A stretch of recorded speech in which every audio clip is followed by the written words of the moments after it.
Isabela Broadcast Center, himpilang tumatalakay sa mga proyekto at serbisyong tunay para sa tao. Hatid ang mga programang nag-uugnay sa bawat Isabelenyo saan mang panig ng mundo.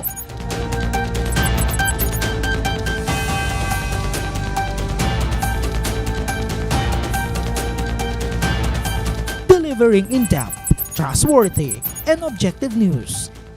Dito ka, konektado!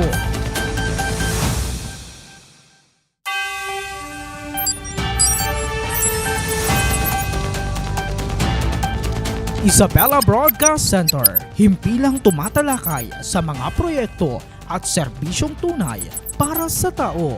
Hatid ang mga programang nag-uugnay sa bawat Isabelenyo saan mang panig ng mundo.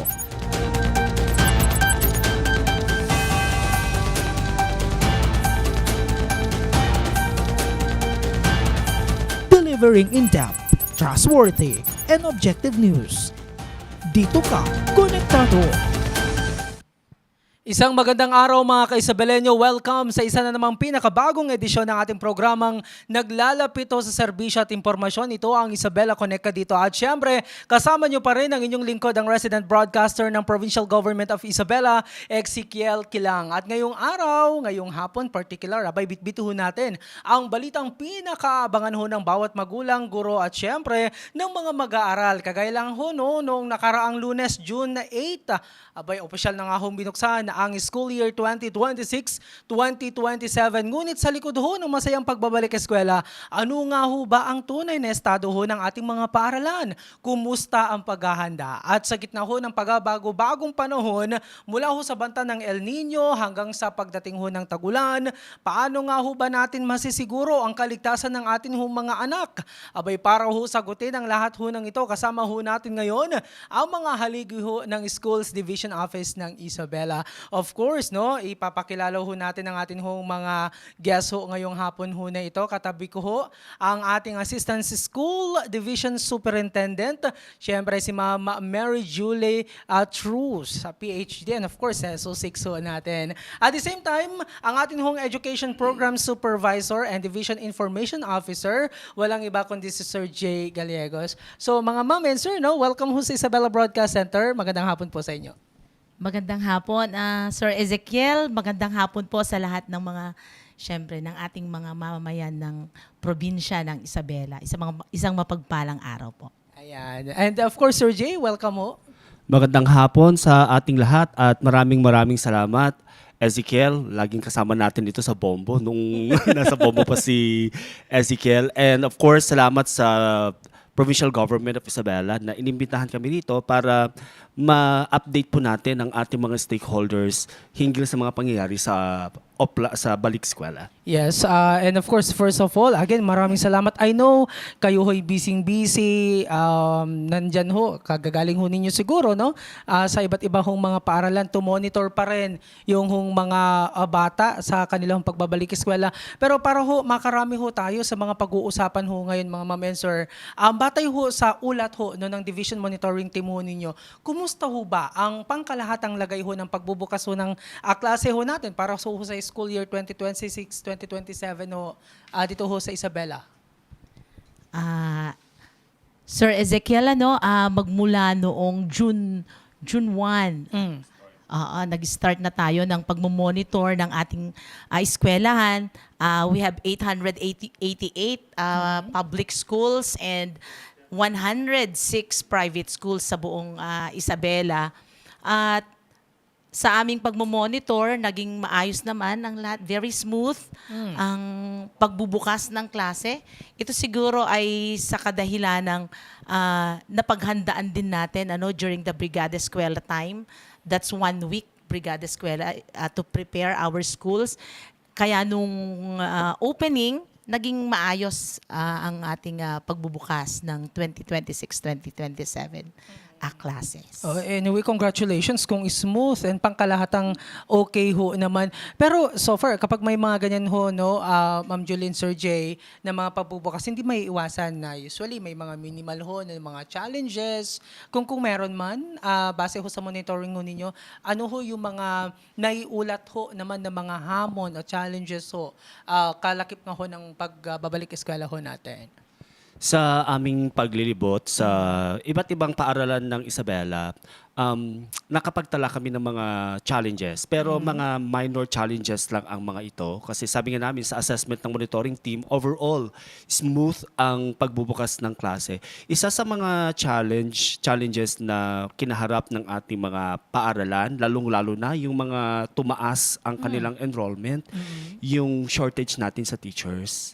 At yung iba na kapag tala din kami ng mga shortage natin sa mga upuan and other furnitures sa mga eskwelahan na tumaas ang mga enrollment nila. So yun lang naman ang mga challenges na nakita ng monitoring team sa 4 na araw na paglilibot ng team ng Isabela. Grabe no, hindi pa rin ho may iwasan yung number.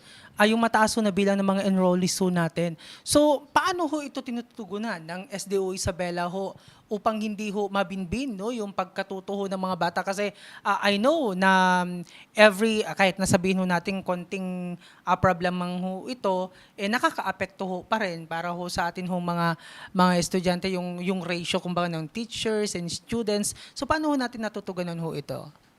So ito, Sir Ezekiel, kasi ay na-monitor na namin ano yung mga challenges na ito. Kwan nga ito, dating mga problema na and challenges nung Brigada Eskwela pa lang in our preparation for the opening of classes. So yung problema natin sa shortage of teachers.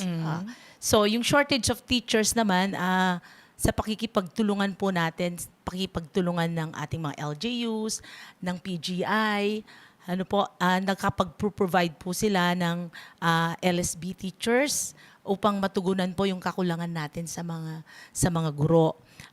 Sa kakulangan naman po ng mga silid-aralan, so ang ginagawa po natin yung mga non-instructional rooms, classrooms, gaya ng library, principal's office. So, mas mahalaga na mabigyan natin ng classroom yung mga bata. So, ang priority natin yung mga bata. Kaya yung mga principal's office natin, sila na yung nagbibigay ng espasyo para sa ating mga mag-aaral. So, for the meantime, yun muna yung parang temporary solution natin kasi meron naman tayong may mga ibinibigay din ang ating provincial government na mga construction of classrooms para matugunan yung pangangailangan natin sa classrooms. Kakulangan din ng mga upuan, yung mga ating mga crucial resources like upuan, yung ating mga CRs, yung mga yan, kung sa mga upuan naman, nagkakaroon ng inventory before the opening of classes. Ginagawa yan during the Brigada Eskwela. Pagkatapos yung may mga schools kasi na may mga sobrang mga upuan. So yun ay tina-transfer natin sa mga schools na may kakulangan sa mga upuan. So we make sure that once we begin yung opening of classes na nagawa na ito, na i-distribute na yung mga excess seats dun sa mga schools na may need ng seats. Well, that's good, ma'am, no? But aside sa mga nabanggit ho ninyo na, syempre, given nandyan talaga yung mga LSB teachers ho natin, and of course, aside sa mga infrastructure, mga infra, na syempre, nakikipagtulungan ng mga LGUs, aside from that, ma'am and sir, kumusta ho yung partnership ba ng SDO ho natin together with the provincial government of Isabela and of course yung mga LGUs ho natin sa mga iba pang mga pangangailangan ho ng mga paaralan ho natin?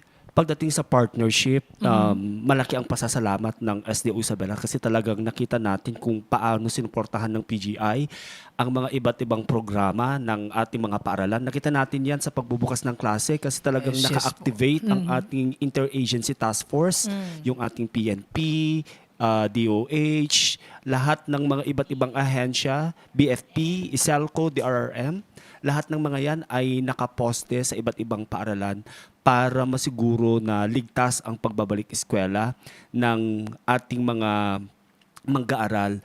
And nagpapasalamat din kami sa iba't ibang mga LGUs natin kasi there are LGUs na talagang namahagi ng mga learning kits sa ating mga mag-aaral at talagang ikinatuwa ng ating mga learners, both elementary and secondary. Kaya kung mapapansin natin, they enjoyed yung tinatawag nating opening block kasi meron tayong mga pamigay ng ating mga LGU sa ating mga learners. But aside from, madagdag ko lang, no, how about sa mga NGOs? Meron din ho bang mga nakikipag-partner din ho sa mga SDO ho natin? Stakeholders? Actually, marami po tayong mga non-government organizations, mga private individuals, also mga private establishments na tumutulong sa ating mga paaralan. Nakikipag-coordinate sila sa ating partnership department sa SDO as well as sa mga partnership focal persons ng mga schools. So kung may mga partners si schools, meron din si division at yun nagtutulungan para ma-provide. May mga NGOs na nagbibigay ng mga before the opening of classes ng mga learning kits, mga paint, for para for repair and maintenance ng ating mga schools. Good. Yes. Sir Ezekiel, gusto rin idagdag kasi nakita din namin ito sa aming monitoring. Nakakatuwa na ang ating mga LGU officials Yes po. during the Brigada Eskwela, talagang umiikot sila, dinivisit ang ating mga schools para masiguro na safe ang pagbabalik ng mga bata and even during the start of classes. Kaya sabi namin, it really takes a whole village para yung ating mga mag-aaral ay masiguro ang kanilang safety and security. Oo, it shows lang na nandun yung tinatawag nating unity. Di ba? Para ho sa atin hong mga future na mga heroes natin, kumbaga yung mga kabataan ho natin. Anyway, matanong ko lang, ma'am and sir, no, siguro ano na bang araw ngayon? It's Thursday, no? Live ito ha.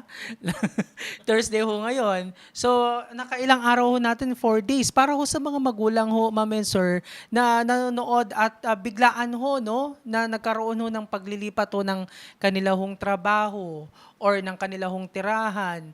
Meron ho bang cut-off o tuloy-tuloy pa rin ho ba ang pagtanggap ho natin sa mga estudyante just in case?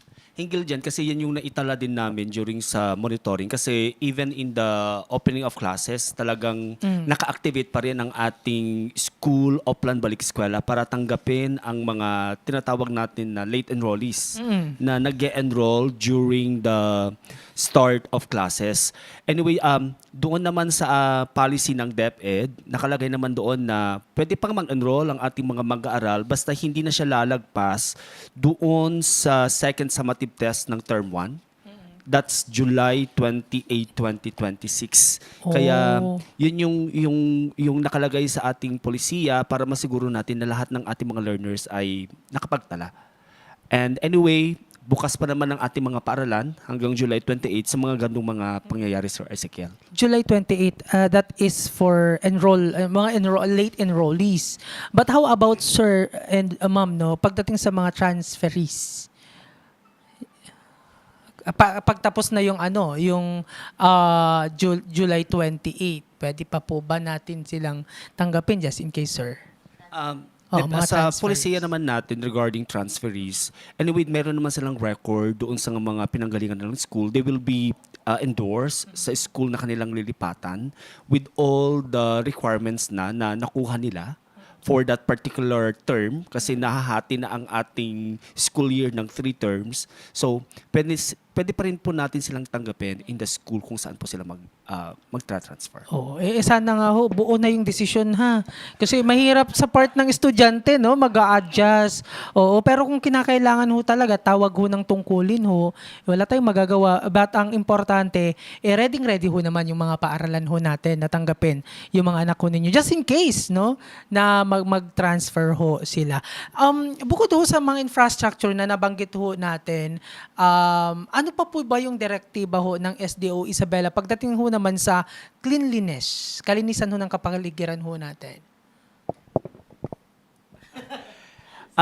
Lagi kaming nakikipag-coordinate sa ating mga local government unit at ang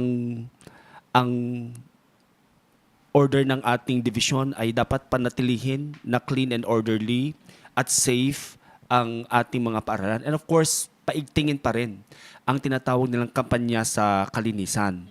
Anyway, ang Brigada Eskwela naman ay hindi nagtatapos nung last week kasi ang Brigada Eskwela happens every day.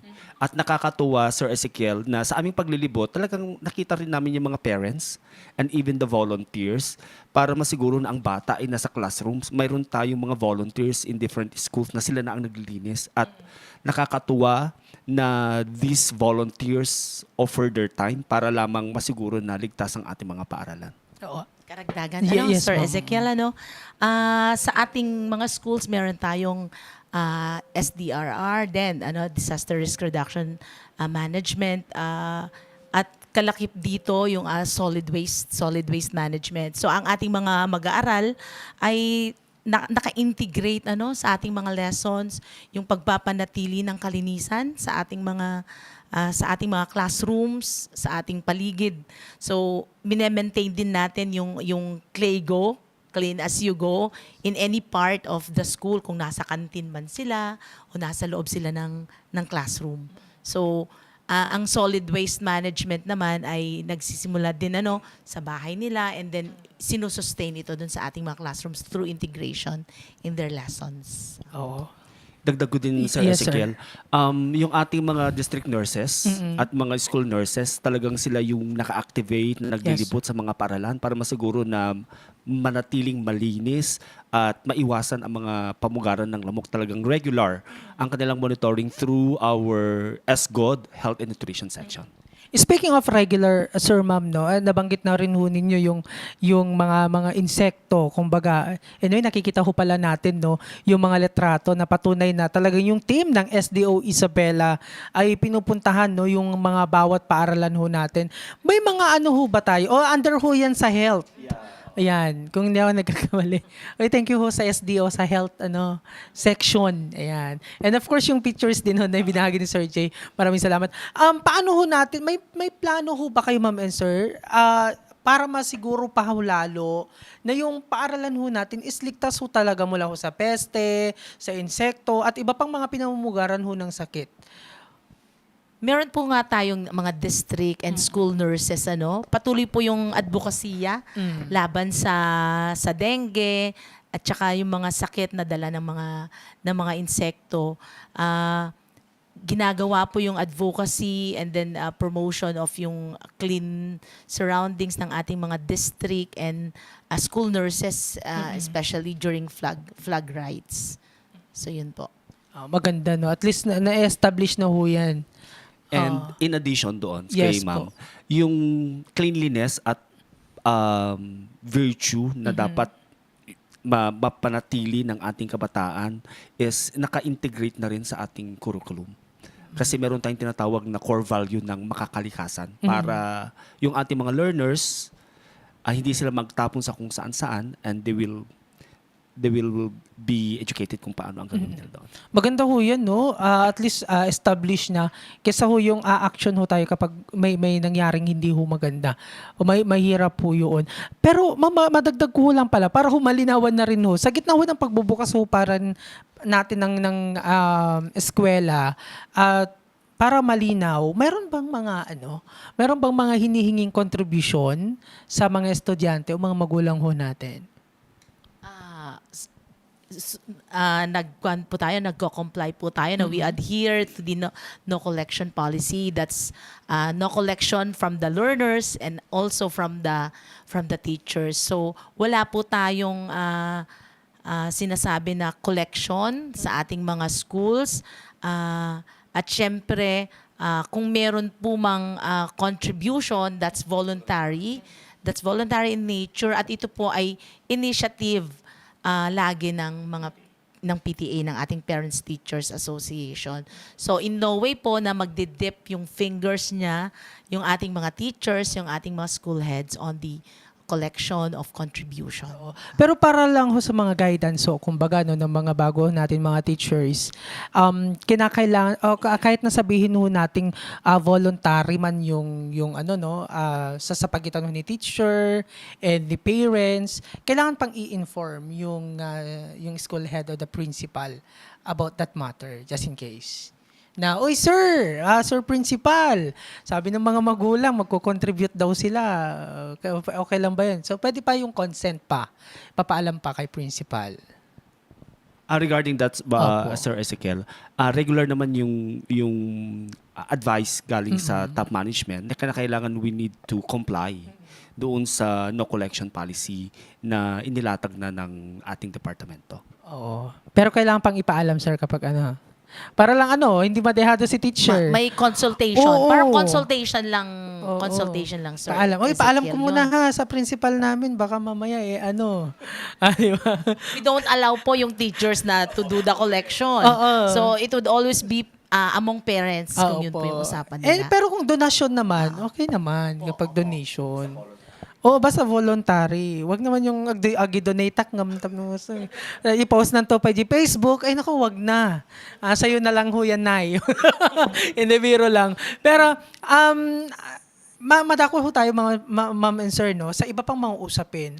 Of course, isa ho sa mga dapat ho nating paghandaan yung init ho ng panahon. Sabi nga ho ng pag-asa, nandyan ho yung banta ho no, ng El Nino. Pag-usapan na naman ho natin mamaya yung tag-ulan. Pero ito ho kasi, no, dahil ho sa banta ho ng El Nino, ano ho yung ating sinusunod na protocol pagdating ho sa heat index? Kasi, natatandaan ko last year ata or last year, meron hong mga ganito yung mga cancellation of classes dahil ho sa init ho ng panahon.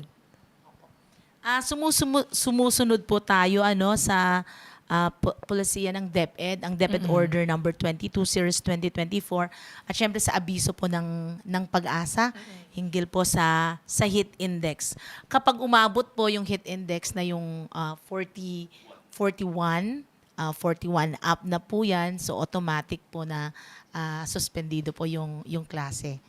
So ayun din po yan sa guidelines ng DepEd and pag-asa. 41 degrees Celsius. Kung mapapansin mo, Sir Ezekiel, Opo. ito rin ay complementary doon sa Executive Order number 6 ng ng Provincial Government ng Isabela para ma-ensure natin yung safety ng ating mga mag-aaral. So wala naman ho, no. I'm about to ask ho sana paano natin ipapatupad yung Executive Order number 6 na nabanggit nga ho ni Sir kanina, series of 2025 ng Provincial Government of Isabela at mga national guidelines sa automatikang pagsususpende ng face-to-face classes kasi usually kahit may mga ganito ho tayo mga kautusan, nagkakaroon pa rin ho ng kalituhan. Confuse yung iba. Ano bang susundin ko, yung lokal na abiso o yung national? Usually mga ganyan. So paano ho natin ipapatupad yung Nakalagay mga naman doon sa pulisiya ng DepEd na pagdating sa heat index, meron kasi tayong sinusunod na the executive order. Pag naglabas ng executive order ang local government that will prevail. Kaya sa atin sa Isabela, kapag na-reach na natin yung 41 degrees na heat index, kasi nakalagay yan sa ating executive order, automatic suspendido ang ating mga classes. So kapag alas 5 pa lang, sabi ni Pag-asa, 41 degrees.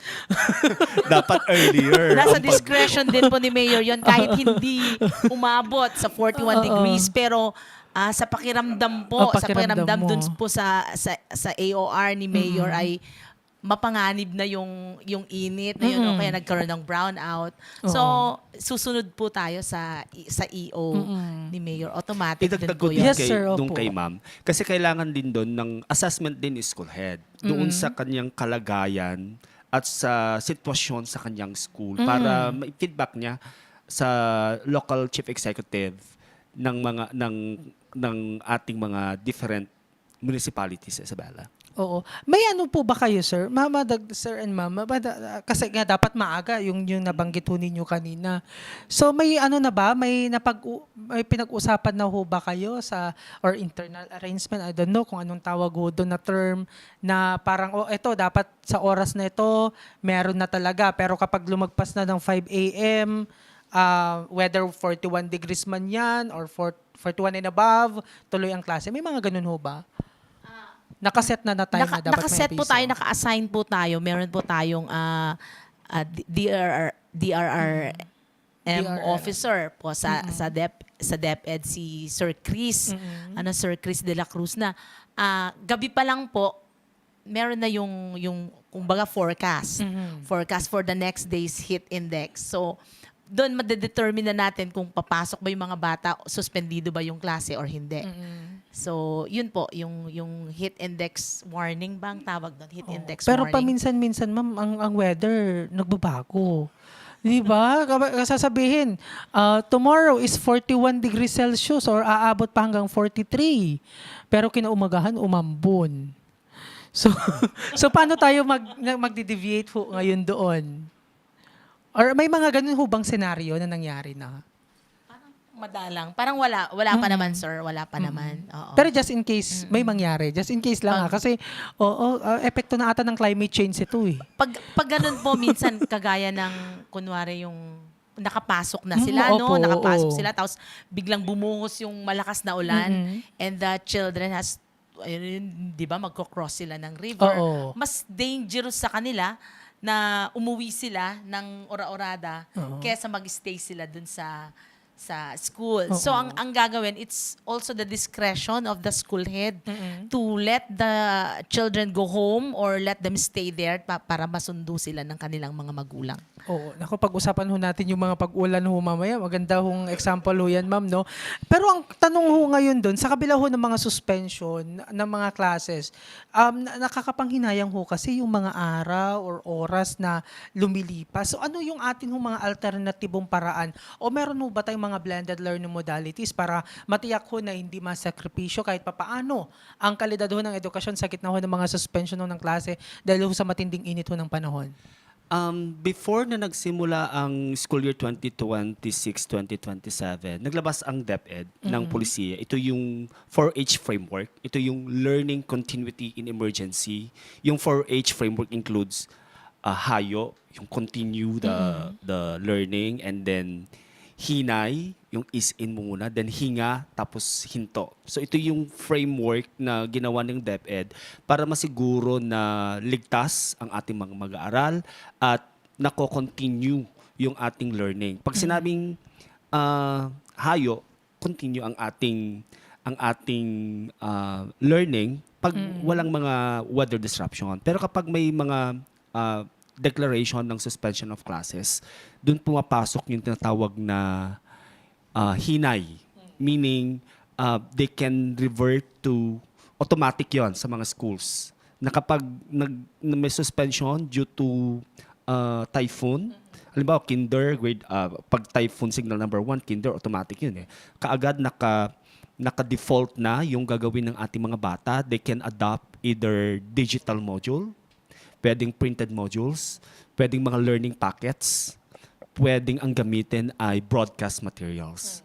And of course, titingnan din ano ba yung sitwasyon ng bata sa kanyang bahay. So i-assess 'yon para yung klase ng learning delivery modality sa ganitong sitwasyon ay nakaakma doon sa konteksto ng bawat bata. Bago tayo dumako, anyway, thank you for that, sir, no, at least na ipaliwanag. Bago tayo dumako sa mga tag-ulan moment ho naman, sir and ma'am, sa heat index ho man, sa init ho ng panahon, may mga exemption ho ba? Kasi parang nasa umbrella din ho ang mga private school. I don't know, mga public school, meron din ho atang aircon. No? O may, paano po yun, ma'am, kapag may air condition, with air condition room ho yung school building? At 41 or 42 degrees Celsius. So, tuloy pa rin ho yung klase. Depende pa rin po Depende yun, pa ano? rin po. Kapag ang EO ay inilabas po ng local government unit, so regardless po kung meron kayong aircon, so kailangang i-comply yung EO.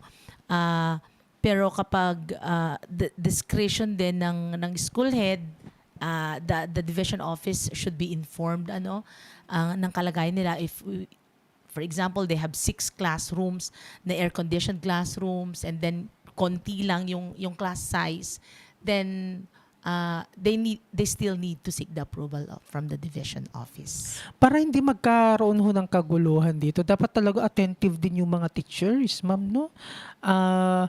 Yun lang, kapag si principal nag-abiso na sa GC ng mga teachers, pero si teacher pala walang data, walang signal, hindi niya na-receive, yun lang. So, okay naman yung communications from the teachers to sa mga natin, Opo, higher wala officials. namang problema po dito. These are communicated naman during management committee meetings. May sari-sariling GC po kasi ang ating mga districts na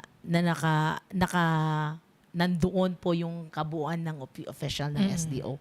So ang communication po ay kumbaga free-flowing in all GCs, in all districts and legislative districts. Idagdag Unat ko and lang. schools. Oo. And what's good is laging naka-activate yung ating mga school DRRM sa mga ganitong sitwasyon at continuous yung coordination nila with our division DRR coordinator, kaya hindi pa kami nakapagtala ng mga major challenges along the implementation of the EOS kasi well-informed naman Oo. ang ating mga eskwelahan. Pato din yan kasi wala pa tayong mga naririnig na na late si teacher, gano'n, no? Anyway, eto naman sa mga tag-ulan ho natin, kasi nasa onset na ho tayo, pumasok na ho yung panahon talaga ng tag-ulan.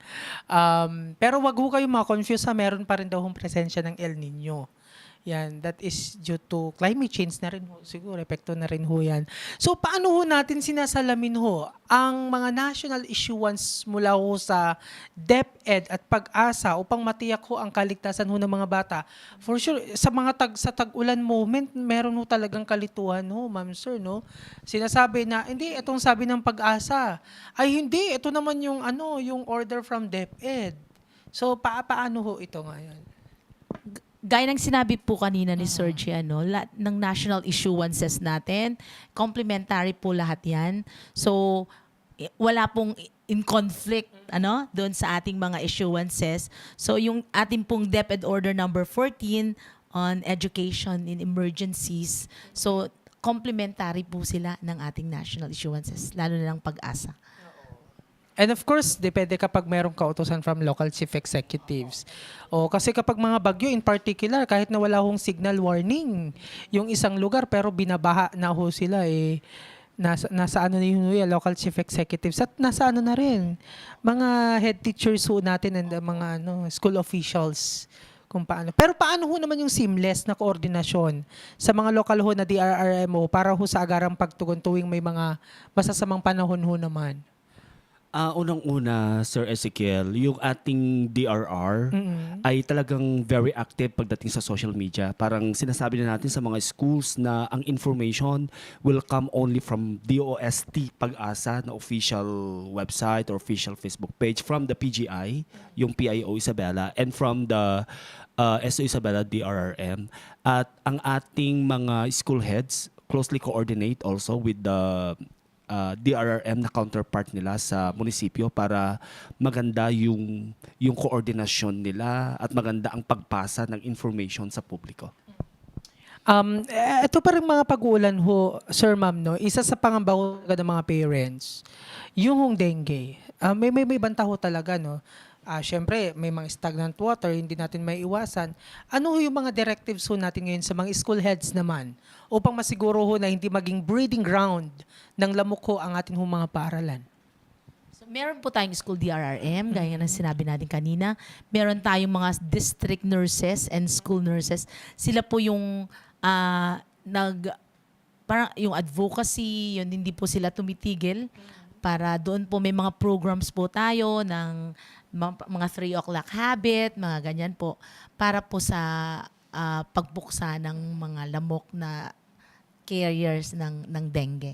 Pero paano natin masisiguro, ma'am, sa dami ng mga schools natin na talagang nasusunod ho itong mga ito, Opo, no? challenge nga po Oo. ito. Ito po ay May surprise visit ba tayo? Ganun? In charge po ang SGOD, Health and Nutrition, Opo, health and oo. nutrition section. So meron po lahat tayo sa schools po na in charge per school kung ano ang ako, isang nurse ako, ilang schools ang hawak ko, Yes, ganon. oo. Minsan one nurse, one school. Oo. So yun po, sila po yung making sure na ang ating mga school heads, ang ating non-teaching personnel, and ating teaching personnel ay sumusunod po. Oo, they're working together para makasunod po sa mga guidelines Oo. para sa dengue prevention.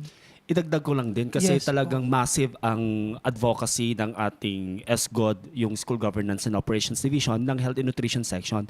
Ngayong opening block, kasi kaninang umaga, isinagawa na ang parents orientation, isinali na ito. Yes Yung po. dengue prevention. Isinali na din sa orientation kasi yung unang week ng school year 2026-2027, it's more of orientation, it's more of knowing the school, of safety. Isinali na siya doon sa required activities para ang ating mga learners are aware kung ano ang gagawin nila para maiwasan. Ang ating aim is wala dapat dengue outbreak sa ating mga Oo. paaralan kasi kawawa ang ating mga mag-aaral. Oh, hindi naman sa wala akong tiwala ha sa mga teachers so natin o mga nurses ho na nakadesignate sa mga schools no to implement ho yung mga nabanggit ho ni Ma'am Julie ho kanina. Ang inaalala ko lang ho kasi may mga cases so I don't know yung kung particular mga taon ho yun na biktima ho ng dengue yung hong mag-aaral. Ayan, pero huli na malaman na sa bahay pala yung ano. So para maiwasan ho yung sisihan na baka hindi kasi naglilinis sa mga paaralan. So at least no, may mga monitoring po pala tayo sa mga ano. Pero makon ko lang, last year ho ba may mga na-monitor ho ba kayo Ma'am Sir na mga dengue mga victim ho ng dengue, ng mga mag-aaral ho natin sa mga school na dun mismo sa school nakuha. May mga ganong po bang cases? Wala naman po. Wala po tayong case na gano'n. Oo, that's good. Uy, hindi lang sa paaralan na tulad ng nabanggit ko, dapat sa mga bahay din. No? Kahit nagaano ho tayo kalinis ho sa mga paaralan, pag uwi ho natin, hindi rin ligtas yung mga anak ho ninyo. Even ho kayo mga parents, hindi rin ho ligtas. Kaya sabi nga ho nila, ang susi ho no, sa dengue ay is prevention. And syempre kalinisan, syempre prevention yan. No? Bukod ho sa pag-aaral, alam ho natin mga ma'am and sir, mahalaga rin ho ang sports. Ayan, bago ho namin kayo bitawan, pag-usapan nga ho naman natin yung tagumpay ho ng ating mga atletang Isabelenyo sa nakaraang palarong pambansa. So, dun ho no, sa may Agusan del Sur. So, bilang bahagi ho ng Cavra delegation, ano yung masasabi ho ninyong naging highlight ho ng performance ng ating ho mga atleta? Nakakatuwa na talagang ang ating mga atleta mula sa Isabela ay nakapag-uwi ng maraming medalya from the palarong pambansa, fresh from palarong pambansa sina ma'am. And as part of the documentation team, kasi we were the ones who covered the event, ang SDO Isabela, nakapag-ambag tayo sa performance ng Region 2. Meron tayong isang gold sa Wow. volleyball. Kauna-unahan yan sa Region 2. Oo. Nananalo tayo ng gold medal sa team events. Oo. Ito yung ating mga mag-aaral, volleyball girls, elementary. Ito yung mga learners natin galing ng Aurora. It's a combination of learners from Aurora. Meron din tayo from other municipalities. At historic yon, Sir Ezekiel. Wow. Kasi it's first time sa Region 2 na nakapag-gold tayo sa palarong pambansa. Kung napanood mo ang kanilang laro, talagang kakabahan ka. Kaya, Dahil yung gitgitang laban between Davao versus Region 2. And meron din tayong 4 na silver Yes. medals. Wow. And then meron din tayo, 4 na silver medals at 6 na bronze medals. So ganun po yung laki ng ating nasungkit sa palarong pambansa at nagpapasalamat kami sa PGI kasi yung kanilang suporta from preparation to Yes. training to their travel to Agusan del Sur that serves as an inspiration sa mga trainers, coaches and learners para pag-igihin ang performance sa palaro. Yun naman yung yung kagustuhan ho ng ating hong gobernador na dapat natutukan din ho yung mga mag-aaral ho natin when it comes sa mga pangangailangan ho nila. Pero sir and ma'am, mayroon ba tayong mga after palaro plan? Kumbaga, para ho sa ating mga nabanggit ho ninyo kanina, medalist ho, para masigurong hindi ho sila mawawalan ho ng momentum no, para ho sa susunod ho nila mga trainings? In place na siya, Sir Ezekiel, sa ating mga paralan kasi meron tayong naka-establish na institutionalized na sports club. Schools sports club sa bawat paaralan kasi gusto natin na ang ating mga players hindi lang sila magpa-practice pag malapit na ang Kavraa. Yes, opo. Ayun yung sekreto ng SDO Isabela kaya 3 times na overall champion tayo sa Kavraa kasi gusto natin na continuous yung training nila para yung kanilang stamina, yung kanilang skill ay dire-diretso. So, hindi naman binabawalan sa instructional block Yes po. ang paggamit ng oras after class. Basta after class. Kasi yung naka-establish sa ating mga paaralan para manatili yung dominance natin is our athletes can have the regular practice daily. Basta after class. Wag lang masagasahan ang ating class hours para mas mapaigi pa ang ating performance. Sabi nga namin, it takes time to season our athletes at ang performance natin sa Kavraa sa 3 taon is a proof na effective ang ating sports program. Wow. Malay na natin, no? Yung mga estudyante ho natin sa under ho sa basic education, makikita ho natin sa Olympics soon, no? Oo, why not? Nabanggit ho ninyo, Ma'am and Sir, kanina na kayo ho napunta ho sa Agusan del Sur. Bukod ho sa medal, ano yung pinaka-importanting lesson o value na iniuwi ng ating mga estudyante mula ho sa palarong pambansa na masasabi ho nating maipapasa ho nila sa kanilang mga kaklase sa loob ho ng silid-aralan?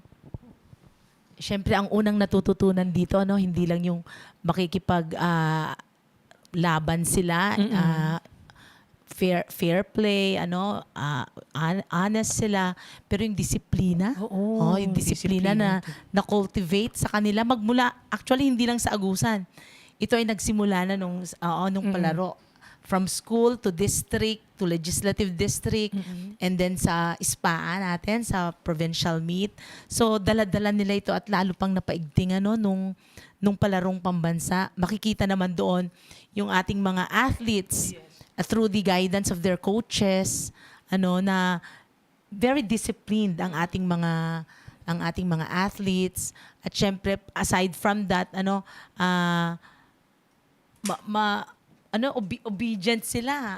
Masunurin sila sa kanilang mga coaches. Siguro na-develop din sa kanila ang resiliency. Sobrang resilient kasi yung mga venues kasi natin ang lalayo sobra. Wow. So, pag-uwi nila doon sa billeting quarter, maghahating gabi na. And then kinaumagahan, kailangan 4 a.m. lalarga na naman sila. So, kokonti lang yung tulog ng ating mga athletes and coaches. So, sa pinagdaanan nila sa Agusan, hindi lang na-develop yung skills nila, kundi yung pagiging disiplinado nila and resilient. Sir Ezekiel. Oo, yun talaga yung pinakamaganda regardless sa kung ilan man yung medal. Ang pinakamaganda ho talaga yun is yung na-educate yung mga bata, may discipline and so on. Finally, dahil ho sa experience ho natin sa Agusan del Sur, may mga nakita ho ba kayong may mga nakita ba tayong facilities o best practices ho doon na gusto ho ninyong i-replicate o dalhin ho dito sa Isabela para mas maging competitive pa ho yung ating mga training centers? Nung sinusulat namin yung final issue ng The Hawk Sentinel, yun yung newsletter ng DepEd Region 2, ang description namin sa Agusan del Sur hosting ay world class. World class. Kasi nakita na namin yung iba't ibang mga venues for the past years. World class yung kanilang facilities. Pati yung kanilang track. Lahat. Sabi namin, this is superb ang hosting ng Agusan del Sur. At ang nakakamangha sa kanila, bawat classroom may aircon. Oh. Kaya ang sabi nga ng kanilang gobernador is, the palarong pambansa is for the athletes. Oo. Kasi he was once an athlete. So, yun yung nakita namin. Tapos, yung kung papaano ang Agusan del Sur, yung kanilang brand of hospitality, kahit yung mga tricycle driver, nag-good morning sa ating mga mag-aaral, meron pa silang palibreng sakay. Wow. Mula airport hanggang sa billeting. And then mula sa training venue kasi may mga nauna, training venue doon sa billeting, tapos billeting to the playing venue. So siguro yun yung nakita natin na pwede rin natin i-adapt. Na we focus on the welfare Opo. and the security and the comfort of our athletes kasi sila ang bida sa palarong pambansa. Oo, talagang pinaghahandaan ng hosting na area kumbaga o lugar, Agusan del Sur. Di ba ako napunta diyan? Maganda ba doon? Sir Arnel, yung yung bagong car mo dyan, baka pwede na i-break in dun sa Agusan del Sur. Anyway, ma'am and sir, maraming salamat.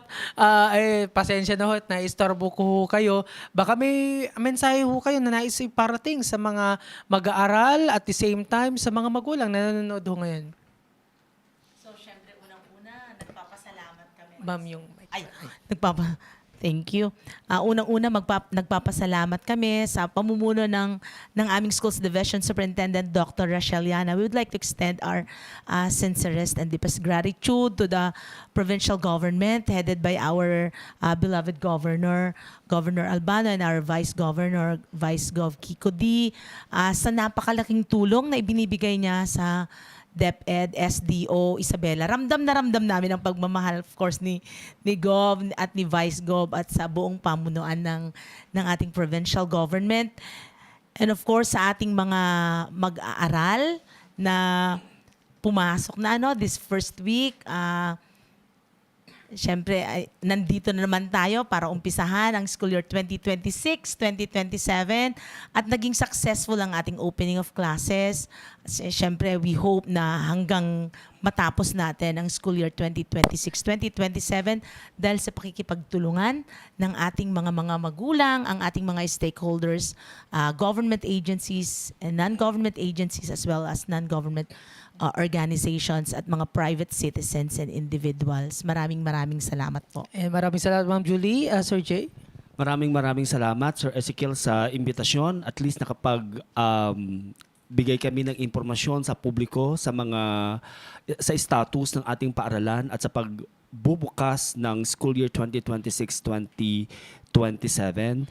Sa Division Information Office, kung mayroon pong katanungan ng ating mga magulang, kung mayroon po kayong mga issues and concerns, free lamang po kayong tumawag sa amin. Ang aming numero ay nakalagay po sa official Facebook page ng SDO Isabela. Naka-activate din po lagi ang ating Oplan Balik Eskwela at pati ang ating Kilos Isabela para matugunan kung ano man ang mga issues, concerns ng ating mga stakeholders. At salamat sa imbitasyon and sana more engagement like this para maipaabatid natin sa publiko ang mga iba't ibang programa ng DepEd. Okay, there you have it. Maraming salamat mga ma'am and sir. Napakahalaga ho mga ka-Isabelenyo. Napakahalaga po na yung ating mga napag-usapan. Sa mga magulang ho na nakinig, nanood, huwag po kayong mag-atubiling makipag-ugnayan. Sabi nga ho ni Sir Jay, sa inyong mga school head or sa division office ho ng DepEd Isabela ho natin. Kung mga concern ho kayo, bago ho ninyo i-post ho sa Facebook. Okay? Kasi aminin ho natin sa hindi ho masusolusyonan ang mga problema ho ninyo sa school kung idadaan ho natin sa social media. Okay? Kung maayos pa natin sa mga paaralan, sa mga school head, gawin ho natin. Again, maraming salamat kila Dr. Mary Julie Truz and Dr. Jay Gallegos. Maraming salamat ho sa inyong mga ibinahagi ho ngayong araw ho nito. Ang inyong dedikasyon, ang tunay ho na nagpapatakbo sa atin ho mga paaralan. Sa atin ho mga tagapanood ho naman, tandaan ho natin, ang edukasyon ay kolektibo hong responsibilidad ho yan. Sa pagtutulungan ho ng DepEd, ng pamahalaan at ng atin ho mga magulang, sigurado tayong magiging matagumpay ang taon ho na ito. Anyway, bago tayo magtapos mga ka-Isabelenyo, isang mahalaga hong paalala. Bukas ho Hunyo 12 ay atin hong ipinagdiriwang ang ika-128 araw ng kasarinlan ho ng ating hong bansa. Ang ating pamalampalalawigan ng Isabela sa ilalim ho ng matatag na pamumuno ni na Governor Rodito Albano III at Vice Governor Kiko D ay buong pusong nakikiisa sa pagdiriwang ho na ito. Kaugnay ho niyan, ipinapaabot ho ng ating butihing Governor Rodito Albano III ang kanya hong mensahe para ho sa ating lahat na naway magsilbing paalala ang ating hong pagdiriwang ng araw ho ng kalayaan na ang ating tunay na kalayaan ay nakaugat ho sa ating pagkakaisa at pagmamahal sa bayan. Anya nga ho, no, ipagpatuloy ho daw natin ang pag-unlad ng ating lalawigan sa diwa ng tunay na pagbabago at pagkakaisa. Maligayang araw ho ng kalayaan sa inyong lahat. Maraming salamat din sa mga viewers ho natin na tumutok ngayong hapon at huwag din hong kalimutan na i-like at i-follow ang ating Facebook page, Isabela PIO, nasa screen ho ninyo, at mag-subscribe ho sa ating YouTube channel para ho sa iba pang mga updates. Sa ngalan ni na Governor Rodito Albano, Vice Governor Kiko D, at ng buong pamalampalalawigan ng Isabela, muli ako po ang inyong lingkod, ang resident broadcaster ng pamalampalalawigan ng Isabela, Ezekiel Kilang, na nagsasabing manatiling connect sa pagunlad, manatiling connect sa bayan, at manatiling connect sa isa't isa. Ito ang Isabela Connect ka dito.